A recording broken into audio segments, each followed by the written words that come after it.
दौड़ी दौड़ी वसुदेव जी के पास पहुंची। पता नहीं मुझको देख करके कन्हैया रोने लगे। वसुदेव जी कहते हैं कि उसके स्वभाव से तो परिचित मैं भी नहीं हूं, जो नंद बाबा यशोदा है। बृहस्पति का परम ज्ञानी शिष्य है जिसका नाम है उद्धव जी। अब जी उद्धव जी अपने ज्ञान का उपदेश दिखाने के लिए जैसे वहां पहुंचे, कन्हैया को समझाने लगे, अरे भगवान, अरे आप तो परम ब्रह्म हैं, आप आखिर चिंता में। तो आज कहते हैं उद्धव, उस ब्रज को मैं भूल नहीं पाता हूँ। हे उद्धव, उस ब्रज को चाहे जितनी बार भी मैं प्रयास करूं, भुलाने का भूल नहीं सकता हूं। उद्धव, मोह ब्रज बिसरत नाही। अरे वो ब्रज मुझे बिसरता नहीं है। और मैं तो कहता हूं कि उद्धव, यदि मुझे उनकी याद आती है तो मैं तो जानता हूं कि उन्हें भी मेरी याद आती होगी। ये पक्का है। लेकिन उद्धव, आप जाओ उस ब्रिज में और वृंदावन में जाकर के और पत्र कन्हैया ने लिख दिया, उद्धव को दे दिया। उद्धव जाने लगे तो बोले, आप ऐसे मत जाइए, पीले वस्त्र काली कमरिया ओढ़ करके जाइए। बोले, इसकी महाराज कोई आवश्यकता नहीं है, क्योंकि उद्धव जी को अपने ज्ञान पे अहम था, अहंकार था कि मैं ज्ञानी हूँ। लेकिन ब्रज के सामने सब ज्ञान नष्ट हो जाता है। और वृंदावन प्रेम की भूमि है। जैसे ही काली कमर ओढ़ करके चल दिए और एक ब्रज में, जब उद्धव जी ब्रज में पहुंचे तो ब्रज में सखाओं बाल बालों का क्या कार्य है। प्रातः होगा, सुबह होगा, और सुबह होते ही मथुरा के मार्ग में बैठ जाते कि आज कन्हैया आएगा, आज कन्हैया आएगा। लेकिन परसों को कह के परसों बीत गए, आज तक भी कन्हैया नहीं आए। और इसी प्रकार समस्त ये सब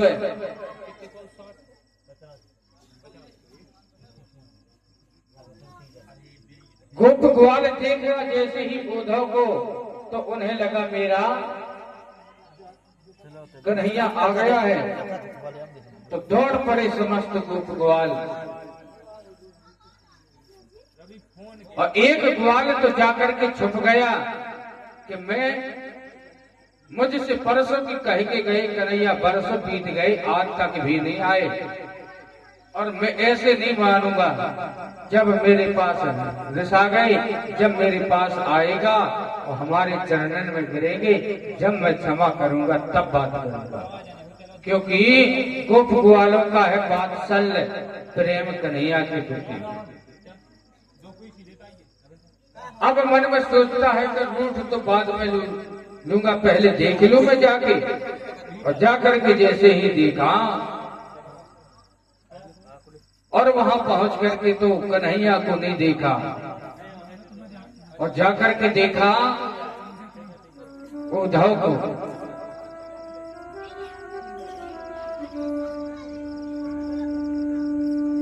जैसे ही उद्धव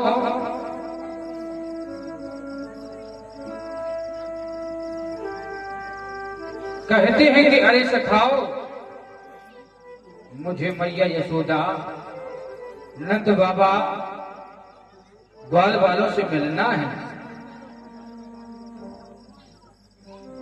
और गोपियों से मिलना है, राधा रानी से मिलना है। आप क्या मुझे पता बताएंगे? कहते कि उसकी पता पूछने की इतनी कोई जरूरत नहीं है, क्योंकि आपको यहां से ये जो पनारा भरा हुआ है इसी का किनारा पकड़ लेंगे और जहां पनारा समाप्त हो जाएगा वही यशोदा का महल होगा। ये कोई नाला नहीं है, ये कोई पनारा नहीं है, ये समस्त गोप ग्वाल मैया यशोदा नंद बाबा की आंसुओं की धार का पनारा है।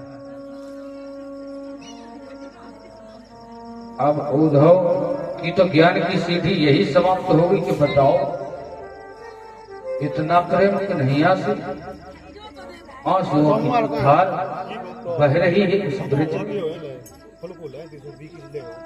जैसे ही यशोदा के महल में पहुंचे नंद बाबा यशोदा मैया झोली माला लेकर के जाप कर रहे हैं। हाथ में झोली माला है। सखाओं ने कहा मैया यशोदा नंद बाबा की श्रवण शक्ति कमजोर हो गई है, कम सुनाई देता है, आप जरा थोड़ी तेज से बोलना। उद्धव जाकर के नंद बाबा से कहते बाबा मैं मथुरा से उद्धव आया हूँ, कन्हैया ने भेजा है। नंद बाबा अरे कन्हैया को जब इतने दिनों के बाद याद आई तो वो भी तुझे भेजा। हाँ बाबा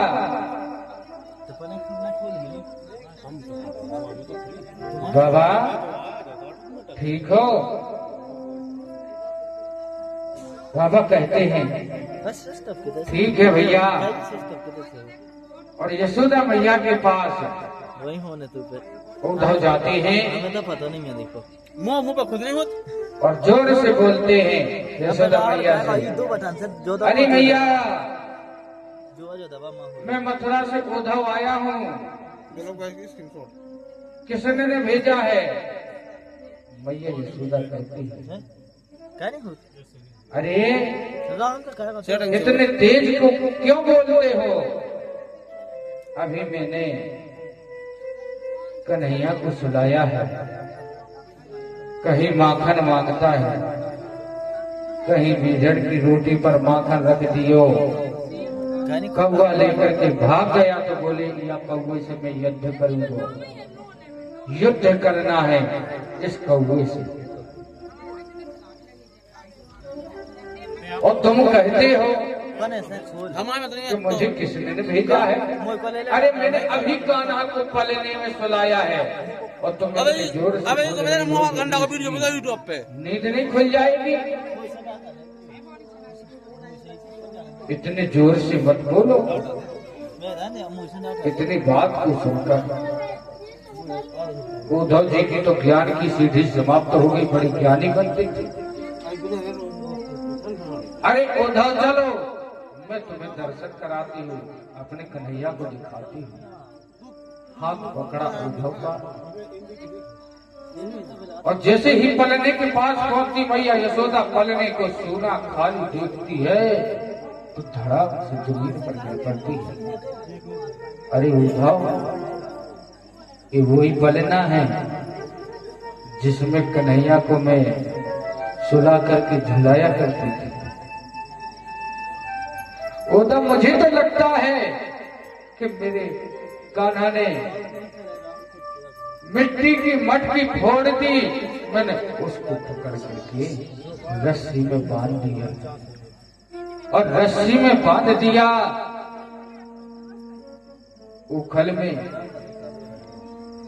उद्धव मुझे लगता है क्या कान्हा इसीलिए नहीं आया मुझसे मिलने के लिए कि मैंने बांध दिया है। एक मिट्टी की मटकी फोड़ने पर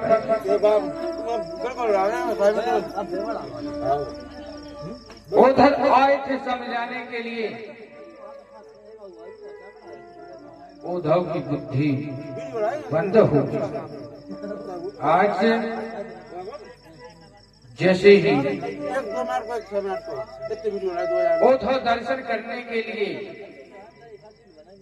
राधा रानी और सखियन के दर्शन करने के लिए गए।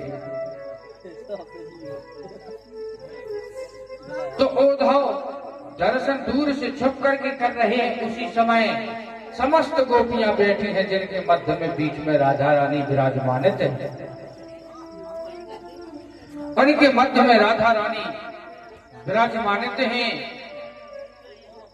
ये उद्धव और गोपियों का प्रसंग बड़ा ही विचित्र है। ये प्रसंग सबको समझ में नहीं आता है। और इसी ही प्रसंग में माता पार्वती जी की नींद लग गई थी। गहरा जो प्रसंग होता है हर किसी को समझ में नहीं आता है। और इसी प्रसंग में ही माता की पार्वती जी की नींद लग गई थी। तो आज छुप करके देखते हैं उद्धव और सुनते हैं। उसी समय एक फूल का रस लेने के लिए भौरा गया। काला था, भौं भौं करते हुए पहुंचा। एक गोपी कहती, अरे देखो सुनो, ये क्यों भौं भौं कर रहा है? अरे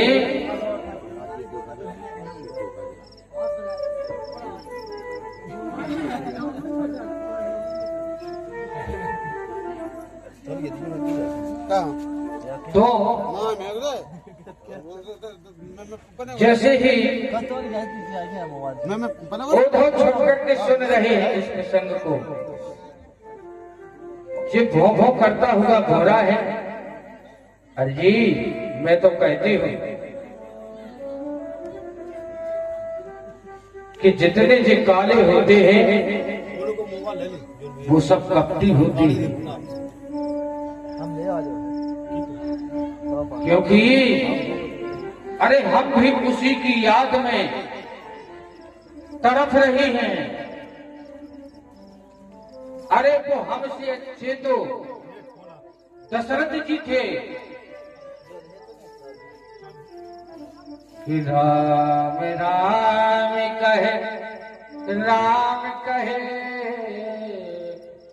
राम राम कहे राम, श्री रघुवीर रघुवीर राह गयो सुरधाम।